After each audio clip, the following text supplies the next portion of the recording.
Hello everyone and welcome along to Chargers TV. We're back from a small break. Ron Riggs, Justin Bryan alongside you here. And JB, obviously nice to have a week or two off, but nice to be back in as NBL1 South returns tomorrow night. Yes, it'll be good to have some top flight basketball back in the state. We've been covering the NWBU for the last couple of weeks. Managed to live stream their grand finals. You can find that on our West Coast Ball Connection channel.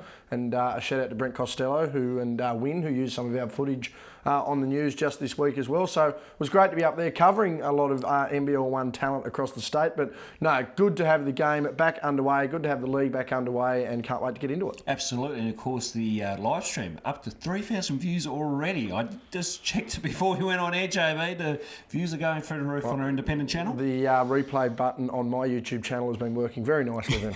Very good to hear. All right, let's get into it, and obviously with NBL1 South being back, that means your McKay Timber Hobart Chargers are back, and they take on the Bendigo Braves tomorrow night. Let's have a look at the women's game, JB. A tough matchup for our women's team, who need to find a win tomorrow night to kind of, restart, reboot type thing. And I suppose the positive here is Maddie Garrick returns to the lineup tomorrow night, but Hobart are going to be in for a tough matchup against a very strong Bendigo Braves outfit. Very strong Bendigo Braves outfit. This is a side that is only outside the top 4 on percentage, going up against a Hobart side its only win this year has been against a Diamond Valley team that came over with 7 players and controlled the game on their terms for almost 90% of it. Maddie Garrick being back in the team is a world of positives. She's going to bring some strong leadership, some strong culture, and plenty of good experience coming off that near 3x3 qualification for Tokyo. I think the girls would have had a nice couple of weeks to really sit down, really reflect on the season, really look at the energy and effort that's going to be required, potential attitude adjustments that are needed, and hoping maybe even, it's tough to say, but maybe a bit of a come to Jesus moment where they're like, okay, what we're doing at this point hasn't worked. What can we do going forward that is going to work? Again, they're going to need to bring energy, they're going to need to bring effort, because it's going to be a really tough matchup on Friday night. Again, great that we're going to have Maddie Garrick back. Taylor Roberts also playing during the week, coming off a broken finger, I do believe. So it's good to see that she's got some game time under her belt. She's going to be key as well. I think the Chargers women want to start the back half of their season on a positive and with a win. I think this is a good opportunity to do it at home, particularly knowing the matchup the following week being Geelong. So to build some momentum, again, bring the energy, bring the effort. If everyone's got their attitudes in the right spot, in the right frame of mind, team first, doing all the team things, doing what's required, then there's no reason why the girls can't get a win, get their second of the season, and take a pretty big scalp, because I'd suggest that Bendigo are coming down, and like a lot of teams at the moment, they're looking at Launceston as the benchmark. Yeah. We're looking to come down here, knock Launceston off, do what we need to do in Hobart. It'd be very good for the Chargers women to force an away team to split the road. And of course, we've been trying to get hold of women's head coach Mark Nash, but due to work commitments and some other things, we haven't been able to get a hold of him, nor bar the women's team as well too. Of course, all our women's players do have day jobs and are quite busy, so it's been very tough to get a comment. But you would think, JB, that Mark Nash has been really onto him last few sessions and really trying to up that ante and trying to make sure there's some good cohesion and making sure that, hey, we play as a team tomorrow night, and let's see if we can, rattle Bendigo. Again, it's the effort and the energy that needs to come. It's the attitude that needs to be brought. It's that positive winning mindset. And again, I think that inclusion of Maddie Garrick's really going to help that. The last couple of weeks, I would like to think that over, while they've been at training, been getting their extra sessions in and being able to reflect that, there have been a lot of positives at times, there still have been a lot of positives that have come out, and that's the fact that there are people that are really pushing for their minutes and really pushing other players, okay, you might be a contracted player or you might be someone who's been at the club for a while, but, we've got someone that's coming off the bench here, we've got someone that's training their backside off, and they're pushing for your position as well. And that's what they need around the club at the moment. Again, no better way to start the back half of their season with a win, but it is going to be tough going up against a team that is only outside the 4 on percentage. Absolutely. Of course, Eltham just ahead of Bendigo on the women's ladder. We'll give you a quick look at that women's ladder now. It is pretty jam-packed at the top there. And then, of course, yes, we come down to us where, at the moment, we're 16th. Hopefully we can climb up there. So, game day for Friday, 6 o'clock tip-off at the Kingborough Sports Centre, and we'll be back on air on 5 5:55 p.m. As we delve into round 10 of NBL1 South, and of course mental health round as well too, which we'll touch on a little bit later on in the show. We'll go through JB's sponsor roll call now, and we'll then come back with the men's preview right after this. On behalf of the Mackay Timber Hobart Chargers, naming right Mackay Timber, our platinum sponsors for the women Mackay Timbers, for the men Clennett's Minor 10, our gold sponsor Swisho Hoops Academy, our bronze sponsors Halls Water Wastewater Treatment Services, Jayco Hobart and Salters Hire Contra. Shout out to our scoreboard hero and our graphics you will see on social media, core staff, our community partner Wilson Homes, our mental health partner Speak Up Stay Chatty, our media partners in the Mercury, 7HOFM and Beetle Black Media, our corporate box sponsors including THA, Davey Street Discount Pharmacy, Lion Co and North City Cars. Our coaches sponsors tonight, Dobson Mitchell Allport sponsoring Mark Nash, and core staff again sponsoring Anthony Stewart. Finally, our player sponsors, Rockwell Bar and Grill, Precision Plumbing, Tas Trans Enterprises, Sand Proprietary Limited, The Barbershop, Bellamac, Home Smarts, Mermaids Takeaway, The Hanging Garden, Halls Water Wastewater Management, Bulk Nutrients, JMC and Express Service Centre.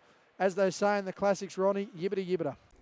And welcome back. Let's preview the men's game now, JB. And of course, Bendigo sitting currently 8th at the moment with 5-3 record. Our boys at the moment 4th with a 6-4 record. And the big news coming out of this week for the men's team here, JB, Jack Purchase has signed on with the team for the remainder of the season and will give some rebounding relief for Zach White. Absolutely. 6'9", can defend, can rebound.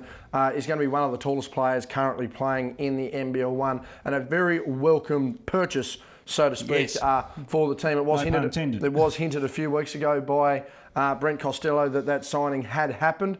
Of course, that first time we heard that question was when that question was asked. And of course, we had heard some different mutterings of a few other players.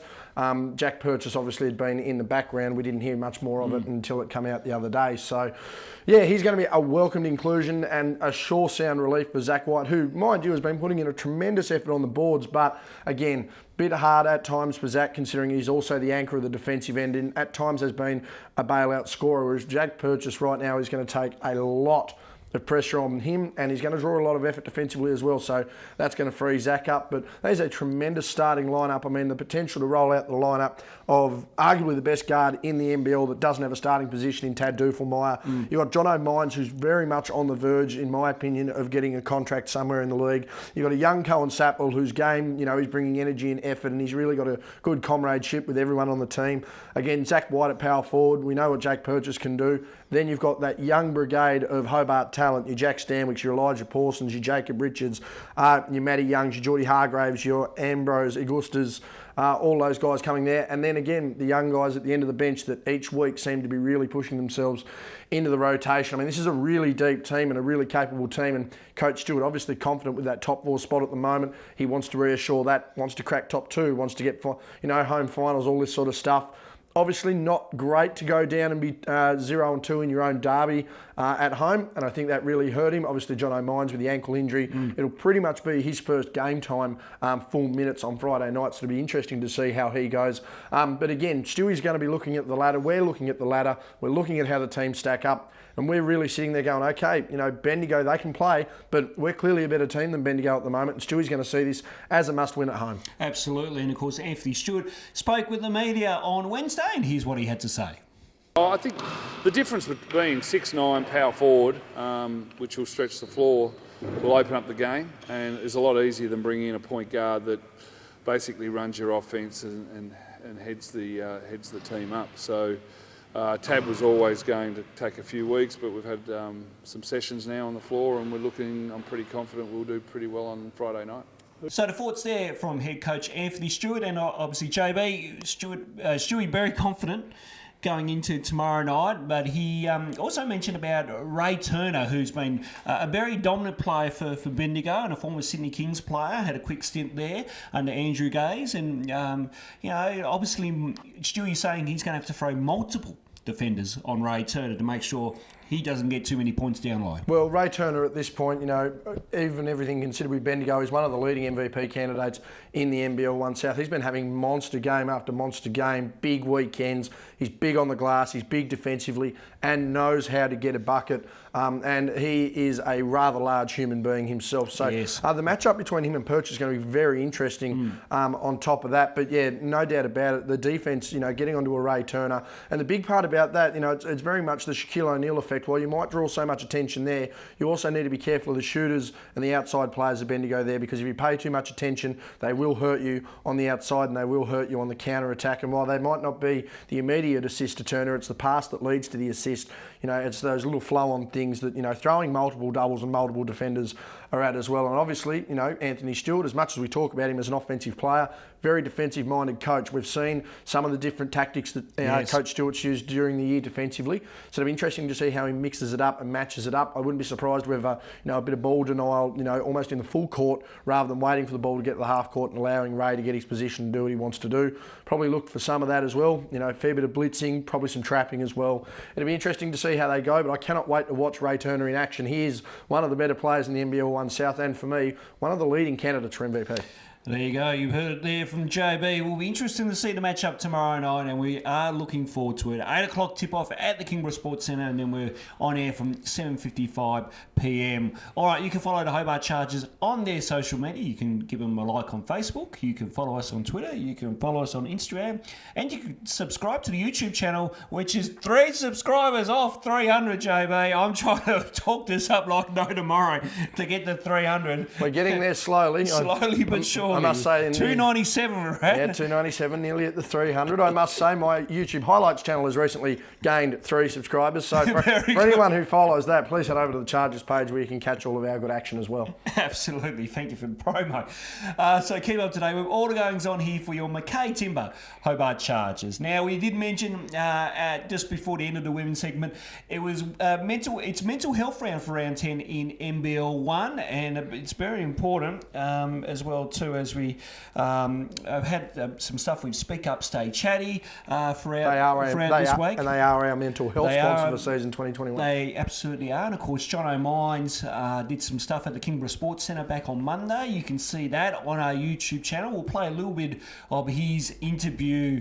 that we did with him on Monday when he spoke up with the media team from Speak Up Stay Chatty. I know Darren Petty, who does the Darren Petty Films clips for us. He did a podcast with Mitch from Speak Up Stay Chatty and Jono as well during the week. So a lot of coverage and talk about that as well. Absolutely. It's absolutely fantastic to see that it's all getting round. Let's just quickly throw some stats to you, and of course we'll mention this on our broadcast tomorrow night.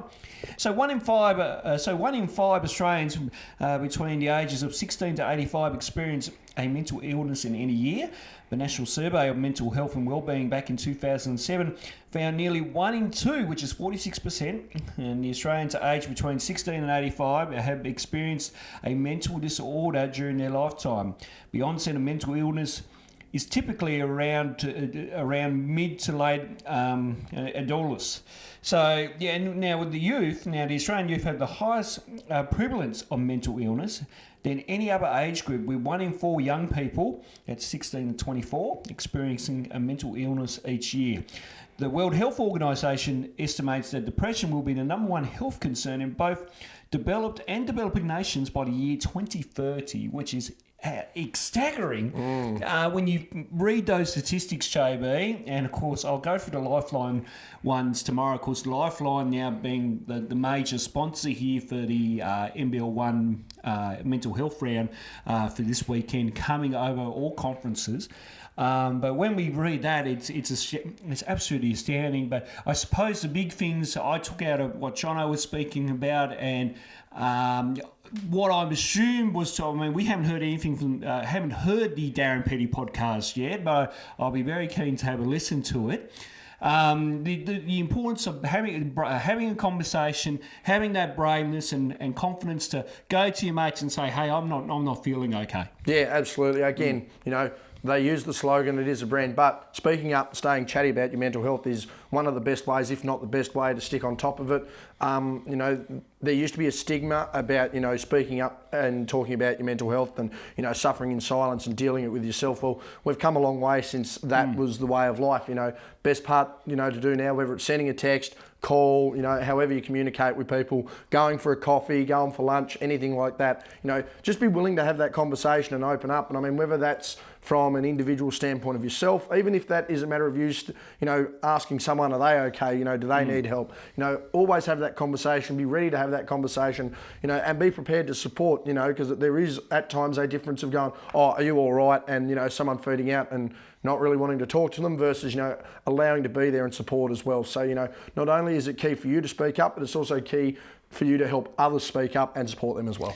Absolutely, well said there, JB. So we'll plug a little bit more. We're getting Mitch McPherson to come on our live broadcast on Friday night, halftime during the men's game. He is participating in the halftime shootout from, I assume it's the three-point line or centre court. Yep. And then we'll get him in and we'll have a bit more of a chat about the mental health round as well too. So we're getting him on. We're also trying to get Taylor Mole on halftime during the women's game. Taylor Mole back in town. Now, she has been training with the women's Chargers team, but under NCAA rules, of course, she cannot suit up. Of course, head coach Mark Nash would love to have her on at the moment. Unfortunately, she can't due to those ineligibility criteria. And she's been looking very good at training. I watched her cross up two of our players at once the other night, and I was like, okay, you're pretty good. You're doing all right. No, she goes okay. She's doing very well. I did bump into her yesterday down at the Kingborough Sports Centre, where I was helping men's head coach Anthony Stewart at our Wilson Homes community program clinic. Now, yesterday we had some wonderful kids from St Aloysius, Year 3-4 and Year 5-6. They were all down, and Stewie, of course, the man amongst the young people, JB, he run a good clinic, and in the end, I had to help out as well too. Now, were you helping the clinic or helping Stewie? A bit of both, JB. Let's put it that way, a bit of both. Poor old Anthony. And no, great fun, and again, a big thank you to Wilson Homes, who are helping out the cause here and helping us bring these community programs and clinics to all the schools around the Greater Hobart area. And I can tell you from first-hand, JB, we'll put up a couple of photos here from yesterday. A lot of happy kids and a lot of smiles as well too. Oh, absolutely. I remember being around that age when Stewie used to run clinics all the way down in Queenie. And the best part about it was actually getting out of school and being able to go to a clinic and have a bit of fun. Mark Nash used to run around with him back then as well. Stu used to do his summer camps and Mark would tag along with him as well and all that sort of stuff. But no, Stewie's very engaging. For all the flack we give him, he's very engaging, very community-minded. And, you know, there's a reason that he is the face of the brand, and that's because he's out in the community. Again, you know, thank you to Wilson Homes, who are our community sponsor for 2021.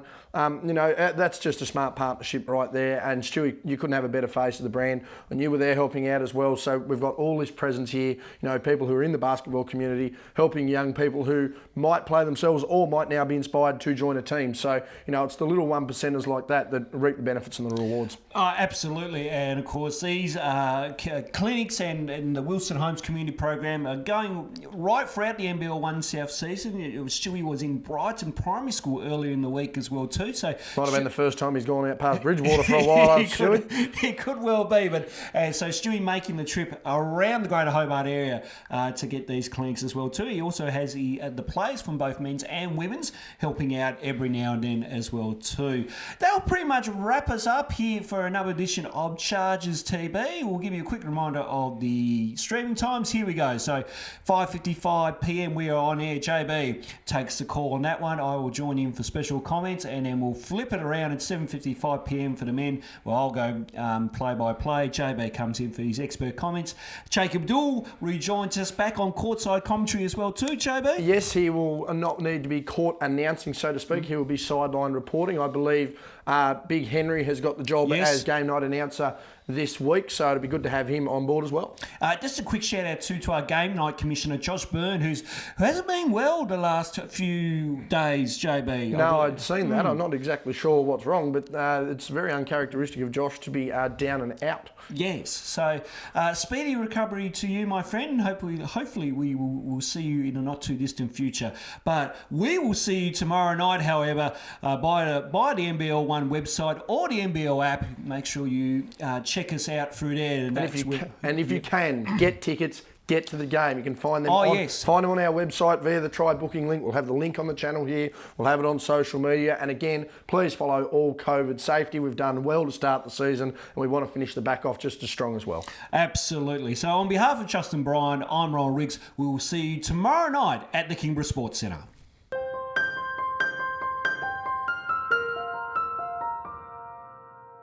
I think it's extremely important, obviously with mental health and all of these situations going on in today's world and these times with the pandemic. It's huge to be able to come out of your comfort zone and you know, express yourself and different situations that are going on in your current life. I'm all about the cause. As you can see, I've got my shorts on today. I've just found out before what the greater means is of this event that's going on. Obviously, just stepping out of my comfort zone. It's super cold today, and then just it goes back to relating, with people that are dealing with this mental health and what they're going through, and knowing that there's support. There's a support cast around you that you can open up to when times do get tough.